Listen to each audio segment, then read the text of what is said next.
Hi friends, ಇವತ್ತು ನನ್ನ ಮಗಳು ಜಿಯಾ ನಿಮಗೆ ಶೀತ, ಕೆಮ್ಮು, ಕಫವಾದಾಗ ಯಾವ ಮನೆಮದ್ದನ್ನು ಮಾಡಬೇಕು ಅಂತ ಹೇಳ್ತಾಳೆ. ಇತ್ತೀಚಿನ ದಿನಗಳಲ್ಲಿ ಶೀತವಾದಾಗ ನಂತರ ಕೆಮ್ಮು 2-3 ವಾರ ಕಾಡಿಸಿ ಪೀಡಿಸಿ ನಂತರ ಕಷ್ಟದಲ್ಲಿ ಗುಣ ಆಗ್ತದೆ. ಹೀಗಿದ್ದಾಗ ಕಫ ಕರಗಿ ಕೆಮ್ಮು ಗುಣವಾಗಲು ಜಿಯಾ ಹೇಳುವ 2 ವಿಧಾನಗಳನ್ನು ಬಳಸಿ ನೋಡಿ. 2 ದಿನಗಳಲ್ಲಿ ಇವೆಲ್ಲವೂ ನಿಮ್ಮಿಂದ ದೂರವಾಗ್ತದೆ. ಈಗ ಜಿಯಾ ಏನು ಹೇಳ್ತಾಳೆ ಅಂತ ಕೇಳೋಣ. ಹಾಯ್, ಶೀತ ಮತ್ತು ಕೆಮ್ಮು ಬೇಗ ಗುಣ ಆಗ್ಬೇಕಾದ್ರೆ ಏನ್ ಮಾಡ್ಬೇಕು ಗೊತ್ತಾ? ದೊಡ್ಡ ಪತ್ರೆ ಎಲೆ ಮತ್ತು ತುಳಸಿಯನ್ನು ಹೀಗೆ ನೀರಲ್ಲಿ ಹಾಕಿ, ಹೀಗೆ ತುಳಸಿ ಎಲೆ ದಂಟಿನ ಶ್ರಮಕ್ಕೆ ಹಾಕ್ತೇನೆ. ಈಗ ಇದಕ್ಕೆ ಮುಚ್ಚಳ ಕುದಿಯಲು ಬಿಡ್ತೇನೆ. ಈಗ ಇದನ್ನು ಹೈ ಫ್ಲೇಮಲ್ಲಿ ಇಡ್ತೇನೆ. ಇದು ಕುದಿದ ನಂತರ ಏನ್ ಮಾಡ್ಬೇಕಂತ ಹೇಳುತ್ತೇನೆ. ಈಗ ಇದು ಕುದಿದಿದೆ. ಈಗ ಇದನ್ನು ನಾನು ಕೆಳಗಿಡಿಸ್ತೇನೆ. ಈಗ ಈ ಟವಲನ್ನು ತಲೆಗೆ ಹಾಕಿ ಸ್ಟೀಮ್ ತಗೊಳ್ತೇನೆ. ಸೋಪು ಸರಿ ಕವರ್ ಆಗಬೇಕು.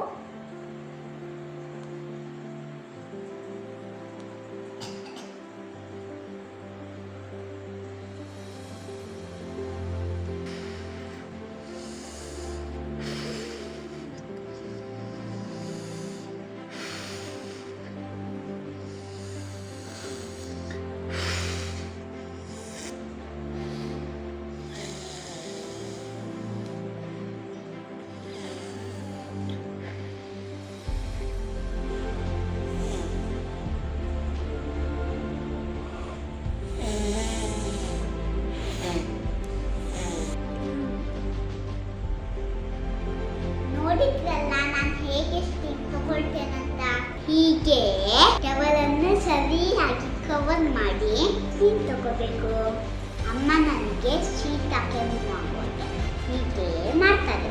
ಸ್ಟೀಮ್ ತೆಗೆದುಕೊಂಡು ಆದ ನಂತರ ಯಾವ ಮನೆಮದ್ದನ್ನು ಸೇವಿಸಬೇಕು ಅಂತ ಜಿಯಾಳೇ ಹೇಳ್ತಾಳೆ ನೋಡಿ. ಈಗ ಶೀತವನ್ನು ಗುಣಪಡಿಸಲು ನಾನು ತೆಗೆದುಕೊಂಡಿರುವ ಸಾಮಗ್ರಿಗಳು ಏನಂತ ಗೊತ್ತಾ ನಿಮಗೆ? 2 ಸ್ಪೂನು ಲಿಂಬೆ ರಸ, 2 ಸ್ಪೂನು ಜೇನುತುಪ್ಪ. ಇಷ್ಟೇ ಸಾಕು ಶೀತವನ್ನು ಗುಣಪಡಿಸಲು. ಈಗ ಲಿಂಬೆ ರಸ ಜೇನುತುಪ್ಪಕ್ಕೆ ಮಿಕ್ಸ್ ಮಾಡ್ತೇನೆ.